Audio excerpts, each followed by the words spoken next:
আমাৰ বহুত ভয় লাগা অবস্থা হয়, ভয় লাগে, আমাৰ একটা আতঙ্কেৰ সৃষ্টি হয়।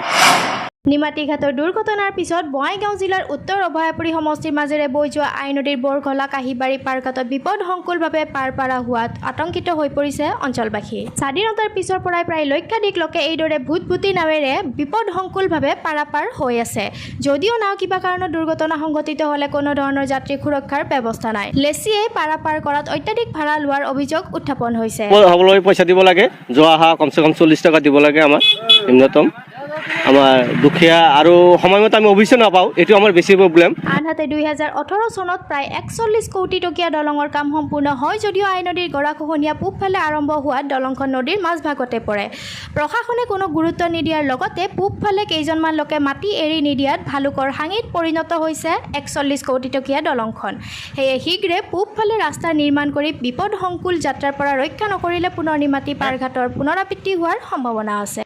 মন্তব্য পাৰাপাৰ হোৱা লোক। মানে নিমাতী ঘাটত যেটো ঘটনা হৈ গৈছে সেই ঘটনা সন্দৰ্ভত আমি আজি বৰ আতংকিত হৈ আছোঁ।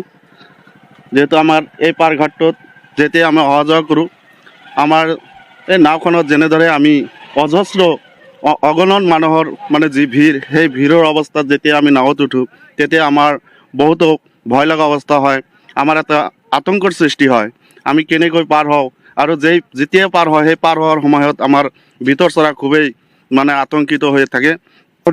পাৰ হৈ আছোঁ, ডাঙৰ নাও, ভয় লাগে। ব্ৰিজখন সম্পূৰ্ণ হৈছে, দুফালে কি কয় দুইফালৰ কামটো হোৱা নাই। ৰাস্তাটো ক্লিয়াৰ হ'লে ৰাইজৰ সুবিধা হ'ব। যিমান সোনকালে পাৰে ৰাইজে চৰকাৰে যিহেতু গুৰুত্ব সহকাৰে কামটো কৰে তেনেহ'লে আমাৰ বৃহত্তৰ চৰ অঞ্চলত এটা বিশেষ সুবিধা হ'ব। হ'বলৈ পইচা দিব লাগে, যোৱা অহা কমচে কম 40 টকা দিব লাগে আমাৰ নিম্নতম। আমাৰ দুখীয়া আৰু সময়মতে আমি অভিযোগ নাপাওঁ, এইটো আমাৰ বেছি প্ৰব্লেম। মানিকপুৰৰ পৰা আব্দুল কৰিম আকন্দৰ প্ৰতিবেদন, নিউজ 24/7।